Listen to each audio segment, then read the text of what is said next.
새벽 목상에 오신 배움의 교회 모든 성도님들을 주님의 이름으로 환영하고 축복합니다.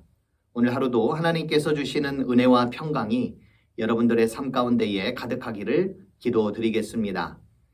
오늘 함께 나눌 말씀은 요한계시록 22장 16절에서 21절까지의 말씀입니다. 나 예수는 교회들을 위하여 내 사자를 보내어 이것들을 너희에게 증언하게 하였노라. 나는 다윗의 뿌리요 자손이니 곧 광명한 새벽별이라 하시더라. 성령과 신부가 말씀하시기를 오라 하시는도다. 듣는 자도 오라 할 것이요 목마른 자도 올 것이요 또 원하는 자는 값없이 생명수를 받으라 하시더라. 내가 이 두루마리의 예언의 말씀을 듣는 모든 사람에게 증언하노니 만일 누구든지 이것들 외에 더하면 하나님이 이 두루마리에 기록된 재앙들을 그에게 더하실 것이요 만일 누구든지 이 두루마리의 예언의 말씀에서 제하여 버리면 하나님이 이 두루마리에 기록된 생명나무와 및 거룩한 성의 참여함을 제하여 버리시리라. 이것들을 증언하신 이가 이르시되 내가 진실로 속히 오리라 하시거늘 아멘. 주 예수여 오시옵소서. 주 예수의 은혜가 모든 자들에게 있을지어다. 아멘. 오늘 우리는 역사적인 순간을 함께하고 있습니다.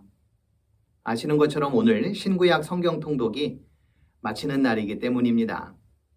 2021년 1월 11일에 시작했던 통독이 1년 4개월여 만에 종지부를 찍게 됩니다. 어떤 이는 처음으로 1독을 한 사람이 있는 반면에 또 어떤 이들은 2독 혹은 그 이상으로 읽었던 분들도 계실 것입니다. 저 또한 배움의 교회 부임 이후 사도행전으로부터 시작을 했는데 요한계시록까지 함께 와 있습니다. 통독과 더불어 진행하고 있는 필사와 묵상은 단순히 읽는 차원에서 끝나지 않고 말씀이 우리의 삶 속에 체득되고 실천되어질 수 있는 길을 열어가고 있다. 그렇게 생각을 하고 있습니다.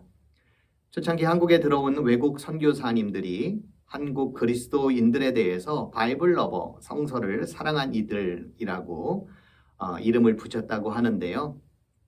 바라기는 배움의 교회 모든 성도님들의 삶 역시도 성서를 사랑하고 또 그 말씀 가운데에 복되게 살아가는 그런 인생이 될 수 있었으면 좋겠습니다.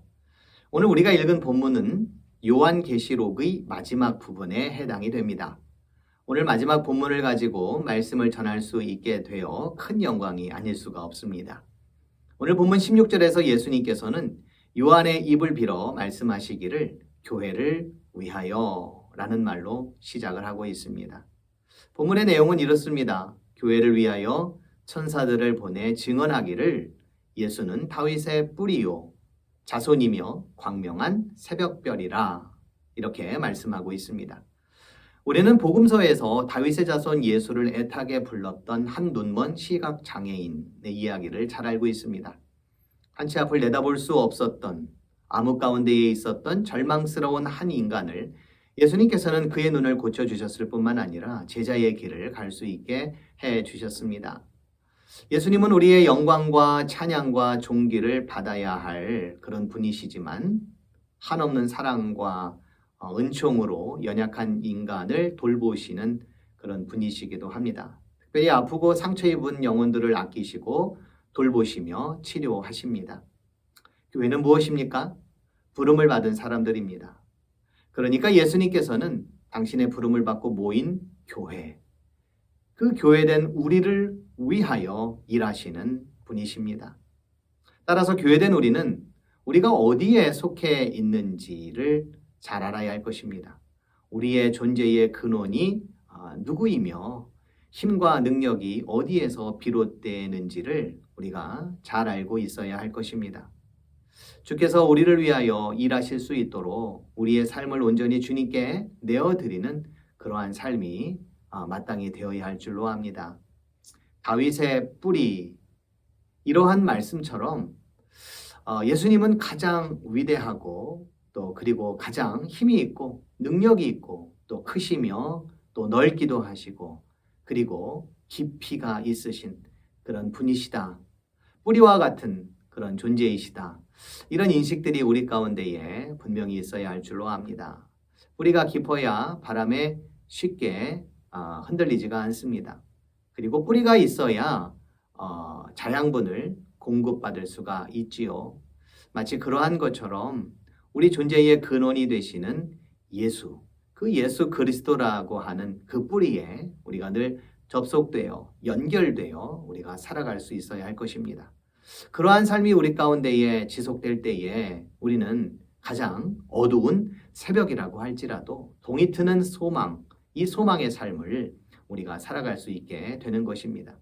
본문이 말하는 광명한 새벽별은 환하게 빛나는 아침이자 그리고 동틈을 의미한다고 볼 수가 있겠습니다. 비록 현재 요한계시록에 나오는 공동체가 로마의 핍박 가운데에서 큰 환난 중에 있지만 예수님을 그 기다림이 광명한 아침을 고대하듯 희망의 근거가 다름 아닌 예수 그리스도다라고 하는 이러한 믿음을 그들이 가졌던 것처럼 우리도 이러한 믿음과 소망의 삶으로 인내하며 살아야 할 것입니다. 우리 가운데에도 어려움이 많으신 분들이 참 많이 있는 줄로 압니다. 그러한 분들에게 우리를 위하여 일하시는 주님을 우리가 부르며 나아갈 수 있는 그러한 삶이 되기를 소망합니다. 모든 존재의 근원이 되시는 예수님의 말씀에 우리의 삶의 뿌리를 함께 내리는 그러한 삶이 되기를 기대합니다. 힘겨운 삶이지만 예수님께서는 광명한 새벽별과 같이 창조의 첫날 빛을 창조하셨던 그 하나님의 아들답게 우리에게 소망의 빛을 또 비춰주시고 또 소망의 빛이 되어 주실 것입니다. 요한계시록은 비록 환난과 고난이 그들 가운데에 있지만 결국 역사를 주관하시고 이끄시는 분은 하나님이시라는 것과 우주의 윤리적인 포물선은 결국 정의 쪽으로 기울어져 있고 이를 위하여 하나님께서는 일하고 계시다라는 것을 이들은 믿었고 이들은 그러한 소망을 가지고 살아가는 이들이었습니다. 저희들도 이러한 소망과 이러한 믿음의 고백이 우리의 삶 가운데에 있어야 되지 않겠습니까?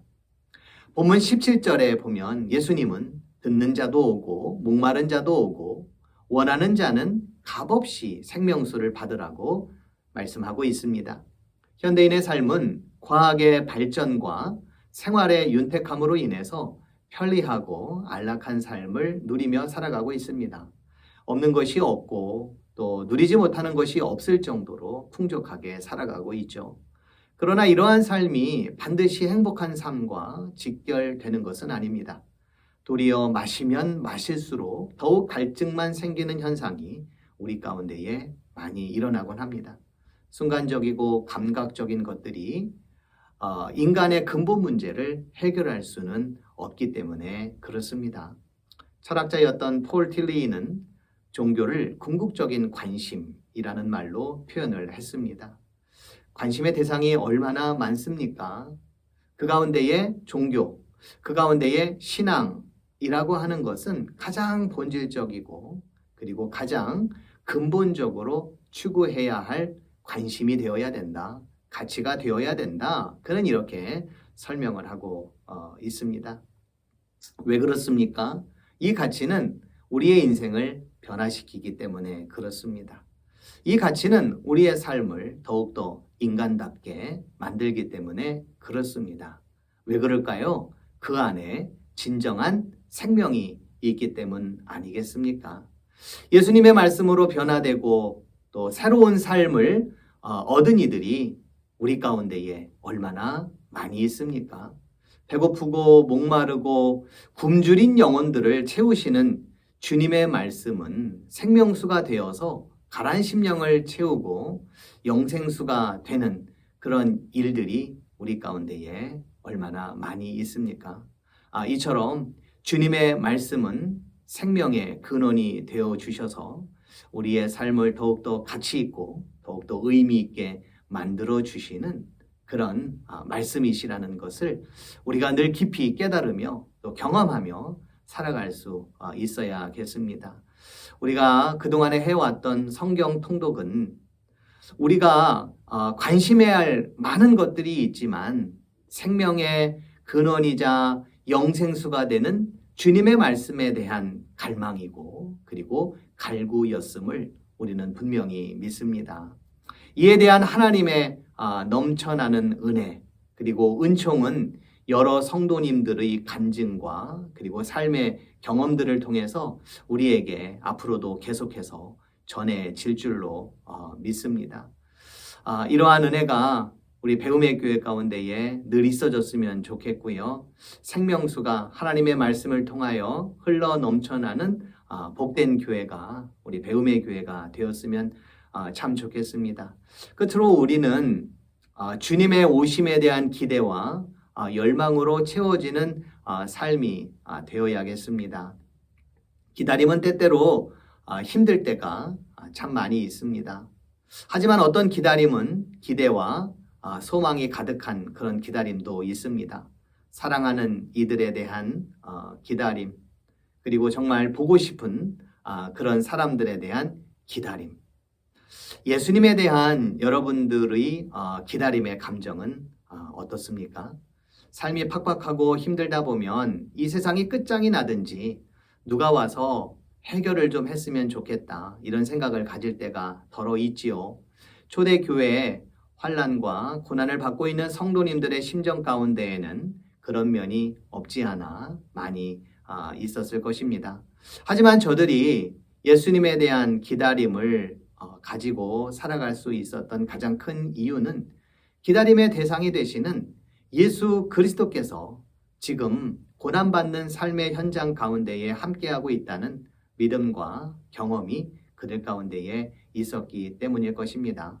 기다림의 대상이 되시는 예수님은 앞으로 장차 오실 그런 분이시기에 현재의 삶과는 전혀 무관한 그러한 분이 아니라 앞으로도 오실 분이시지만은 지금도 우리와 함께하고 계시는 임마누엘 하나님이심을 저들이 믿었기에 저들은 소망 가운데에 인내할 수 있었을 것입니다. 우리의 삶도 팍팍하고 또 힘들 때가 많이 있습니다. 그래서 미래에 대한 소망을 가지고 우리가 살아가고는 하는데요. 그 미래의 소망이 되시는 예수님께서는 앞으로도 우리 가운데에 오실 그런 분이시기도 하지만 지금 우리와 함께 하시고 또 우리에게 말씀하시고 또 우리에게 은총을 베풀어 주시는 그런 분이시라는 것을 우리가 분명히 믿었으면 좋겠고요. 하나님의 말씀을 가까이 함으로써 이런 소망이 되시는 예수님과 늘 더불어 살아가는 그런 복된 인생이 되었으면 좋겠습니다. 성경 통독을 마치는 오늘 말씀으로 우리에게 소망을 주시고 또 생명수가 되시며 우리와 늘 함께 하시는 가장 귀한 분을 앞으로도 우리가 계속해서 기다리고 또 고대하며 또 귀한 만남을 통하여서 여러분들의 삶이 말씀으로 충만하고 말씀 가운데에 복되고 또 말씀 가운데에 은혜로운 그러한 삶이 될 수 있기를 주님의 이름으로 기도드립니다. 주님께서 저희 배움의 교회를 축복해 주셔서 하나님의 말씀에 대한 갈망과 열정을 가지고 살아갈 수 있는 은총을 베풀어 주시고 그 말씀을 통하여 우리를 지도하여 주시고 인도하여 주실 뿐만 아니라 힘겹고 어려운 삶의 현장 속에서도 우리를 이끌어 주시는 은혜를 베풀어 주시니 참으로 감사를 드립니다. 이제 1년 4개월 동안 펼쳐진 성경 통독을 이제 마치는 순간에 와 있습니다. 그동안에 함께하여 주신 주님의 은혜에 감사를 드리고 우리가 말씀을 읽고 또 말씀을 접할 때마다 우리의 삶 가운데에 은혜와 또 능력과 또 힘을 허락하여 주신 주님의 은혜에 참으로 감사를 드립니다. 앞으로도 더욱더 주님의 말씀을 귀하게 여기고 그 말씀을 통하여 우리의 삶을 잘 이끌어갈 수 있는 자들 되도록 주님 도와주시고 그 말씀을 우리의 삶으로 살아내 우리의 이웃과 우리의 사회와 이 나라와 민족이 하나님께서 원하시는 아름다운 나라가 될 수 있도록 주님 도와주시옵소서. 앞으로도 펼쳐질 성경 통독 가운데에 주님께서 함께하여 주셔서 더 많은 주님의 백성들이 하나님의 말씀을 사모하고 그 말씀 가운데에 복되게 살아가는 인생이 될 수 있도록 주님 도우시고 인도하여 주시옵소서. 영원한 생명의 근원이 되시는 예수님의 이름으로 감사하오며 기도드립니다. 아멘.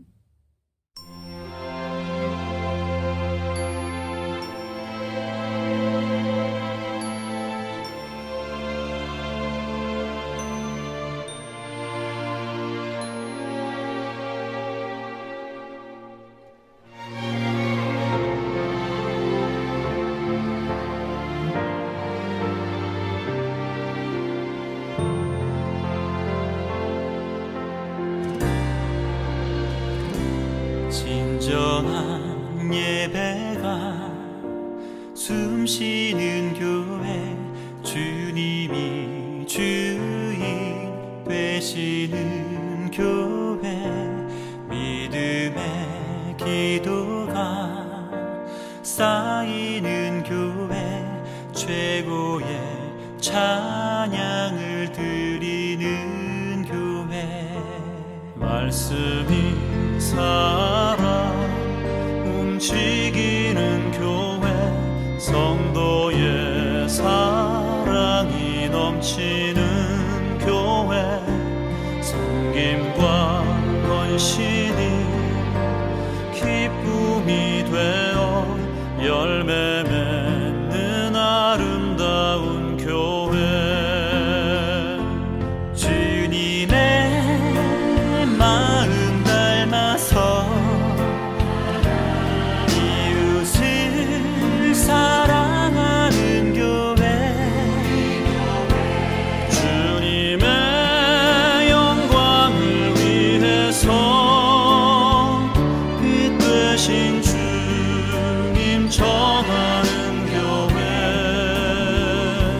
사랑의 불꽃이 활짝 피어나 날마다 사랑에 빠지는 교회, 주께서 사랑하는 우리 교회가 이런 교회 되게 하소서.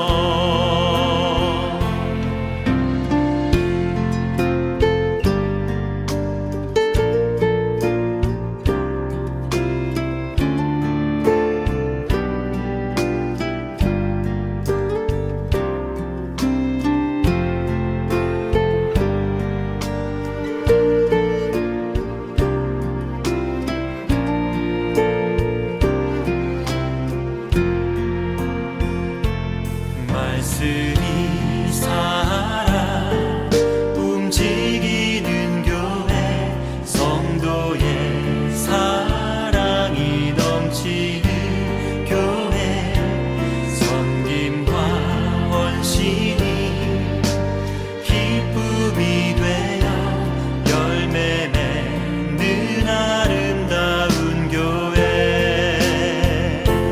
주님의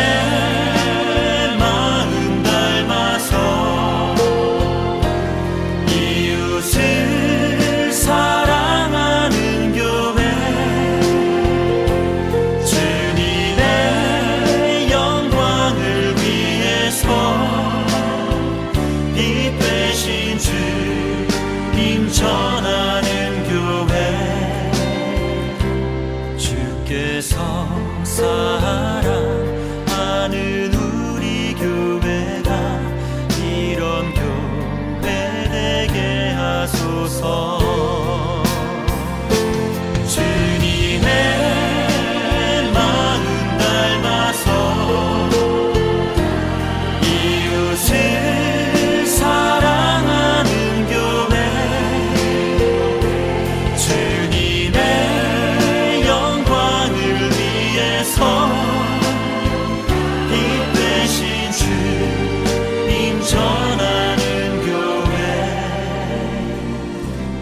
사랑의 불꽃이 활짝 피어나 날마다 사랑에 빠지는 교회, 주께서 사랑하는 우리 교회가 이런 교회 되게 하소서. 주께서 사랑하는 우리 교회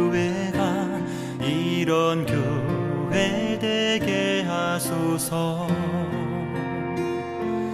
이런 교회 되게 하소서. 이런 교회 되게 하소서.